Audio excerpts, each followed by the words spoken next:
सुप्रभात बच्चों। आज मैं आपको हिंदी की तीसरा भाग है, इसमें कथा साहित्य में कहानी आपको पढ़ाऊंगी, यानी कहानी का सारांश पढ़ाऊंगी। आप ध्यानपूर्वक सुनेंगे और कहानी के सामान्य परिचय, यानी जो सामान्य परिचय था कहानी का, भूमिका थी, वो मैं आपको हिंदी गद्य साहित्य के इतिहास में पढ़ा चुकी हूँ।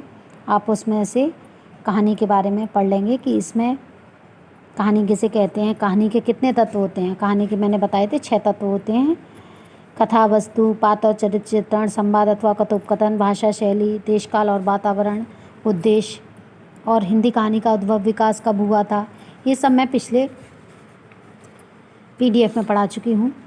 अब मैं आपको हिंदी कहानी में से ध्रुव यात्रा कहानी का सारांश पढ़ाऊँगी, जो जैनेन्द्र कुमार ने लिखी थी। कहानी का सारांश इस प्रकार है। राजा रिपुदमन बहादुर उत्तरी ध्रुव को जीतकर यूरोप के नगर नगर से बधाइयाँ लेते हुए हिंदुस्तान आ रहे हैं। यह खबर अखबारों ने पहले पेज पर मोटे अक्षरों में प्रकाशित की। इसके बाद प्रतिदिन उनके संदेश, जीवन के उद्देश्य और आगामी कार्यक्रमों के विषय में जोर जोर से अखबारों में छपता रहता है। अब वे बम्बई होते हुए दिल्ली आ गए हैं। उनकी प्रेयसी उर्मिला प्रतिदिन उनसे संबंधित खबरें बड़े मन से पढ़कर अपने शिशु के लालन पालन पर अपना ध्यान लगाए है।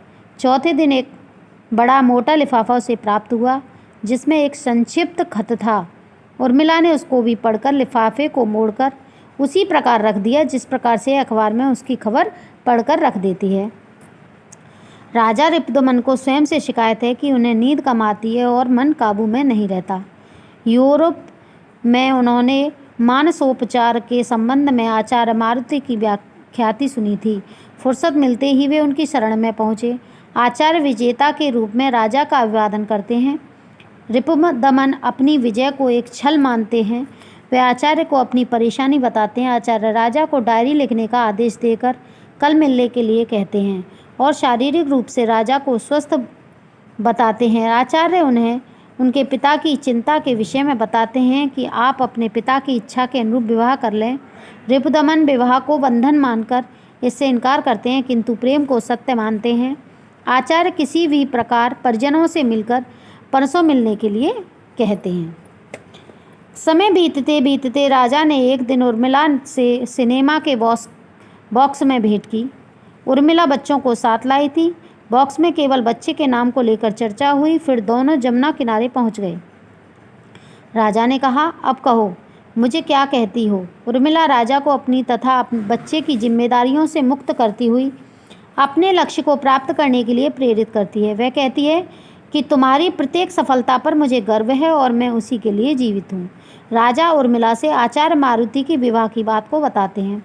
मारुति को ढोंगी बताती हुई कहती है कि जानती हूँ, वह स्त्री को चूल्हे और आदमी को हल के लिए पैदा हुआ समझता है। वह महत्व का शत्रु और साधारणता का अनुचर है। उर्मिला सिद्धि के लिए राजा को दक्षिणी ध्रुव जाने के लिए कहती है। राजा, मैं तुम्हें पाने के लिए भेजती हूँ और तुम मुझे पाने के लिए जाते हो। यही तो मिलने की राह है। राजा कहता है, देखो तुम रो रही हो। इस पर उर्मिला कहती है, हाँ, स्त्री रो रही है, प्रेम का प्रसन्न है। स्त्री की मत सुनना, मैं भी पुरुष की ही नहीं सुनूंगी। दोनों जने प्रेम की सुनेंगे, प्रेम जो सिवा किसी दया को, किसी कुछ को नहीं जानता। आगे देखिए। निश्चित समय अनुसार राजा रिपुदमन डायरी के साथ आचार्य से मिलते हैं। आचार्य उनसे उनके तथा उर्मिला के संबंधों के विषय में पूछते हैं। वे बताते हैं कि उर्मिला की प्रेरणा से ध्रुव यात्रा पर गया। इससे पहले वह विवाह के लिए उद्यत थी। मैं तैयार नहीं था। गर्व के बाद मैंने विवाहपूर्वक साथ रहने का निश्चय किया, किंतु अपने ध्रुव यात्रा पर जाने का आग्रह किया और मैं चला गया। लौटने पर वह शायद प्रसन्न हुई, लेकिन अब रुकने से अप्रसन्न है। वह कहती है कि जाओ, जय यात्रा की कहीं समाप्ति नहीं, सिद्धि तक जाओ तो मृत्यु के पार है। आचार्य मारुति रहस्योद्घाटन करते हैं कि वह मेरी सगी बेटी है। आचार्य राजा से पूछते हैं कि अब क्या कहते हो। राजा कहते हैं, मेरे लिए उस उर्मी से पूछिए, सब उर्मी से पूछिए। आचार्य राजा से कहते हैं, सुनो रिपुदमन, तुम अच्छे लड़के हो। उर्मी मुझसे बाहर न होगी, पुत्र की व्यवस्था हो जाएगी और तुम लोग विवाह करके यहीं रहोगे? रिपुदमन ने हाथों से मुंह ढककर कहा, मैं कुछ नहीं जानता। उर्मी कहे वही मेरी होनहार है। आगे देखिए, आचार्य के बुलावे पर उर्मिला पिता के पास पहुंचती है। आचार्य उससे कहते हैं कि तुम रिपु के साथ विवाह करके दोनों साथ रहो। वह अपनी बात पर अडिग रहती है। मुझे पाने के लिए उन्हें जाना होगा, उन्हें पाने के लिए मुझे भेजना होगा। यह आपको कैसे समझाऊं? मारुति अपने अंत समय में पुत्री उर्मिला से कहते हैं कि वह रिपु से विवाह करके उन्हें संतोष दे सकती है। यह कहकर मारुति रोने लगते हैं, किंतु उर्मिला यह कहती हुई उनके पास से चली जाती है, मुझ अभागिन के भाग्य में आज्ञा पालन तक का सुख हाय विधाता क्यों नहीं लिख सका। जाती हूँ, इस हतभागिन को भूल जाइए। ये रिपुदमन उर्मिला से पूछते हैं कि मुझे कब जाना है। उर्मिला उत्तर देती है, जब हवाई जहाज़ मिल जाए। राजा उसी समय सटलैंड के लिए पूरा जहाज़ बुक कर देते हैं। जहाज़ परसों जाएगा। परसों जाने की बात सुनकर उर्मिला कहती है कि तुम परसों नहीं जाओगे, क्योंकि यह तो बहुत जल्दी है। यह कहते कहते उसकी आंखों में आंसू आ जाते हैं और वह रिपु का हाथ पकड़ लेती है। इस पर राजा कहते हैं, मैं स्त्री की बात नहीं सुनूंगा, मुझे प्रेमिका के मंत्र का वरदान है। रिपुदमन के दक्षिण ध्रुव जाने की खबर से दुनिया के अखबारों में धूम मच गई। लाखों लोगों की उत्कंठा का ठिकाना न था। राजा की विभिन्न कोणों से ली गई असंख्य तस्वीरें छपी। उर्मिला अखबार पढ़ती और रख देती, अनंतर शून्य में देखती रह जाती, नहीं तो बच्चे में डूबती। आज उसके जाने की अंतिम संध्या है। वह सोच रही है, राष्ट्रपति की ओर से दिया गया भोज हो रहा होगा। जब राष्ट्रदूत होंगे, सब नायक, सब दलपति। तीसरे दिन उर्मिला ने अखबार उठाया। खबर अखबार की सुर्खी है और बॉक्स में खबर है, राजा रिपुदमन सवेरे खून में सने भरे पाए गए। गोली का कनपटी के आर पार निशाना है। खबर छोटी थी, जल्दी पड़ गई। अखबार में विवरण और विस्तार के साथ दूसरी सूचनाएं थीं। खासकर राष्ट्रपति भोज का पूरा विवरण था, जिसे दुनिया का एक महत्वपूर्ण समारोह कहा गया था। उर्मिला रस की एक बूंद नहीं छोड़ सकी। उसने अक्षर अक्षर सब पढ़ा। उसी दिन अखबारों ने अपने खास अंक में मृत व्यक्ति का तकिए के नीचे से मिला जो पत्र छापा था, वह इस प्रकार था।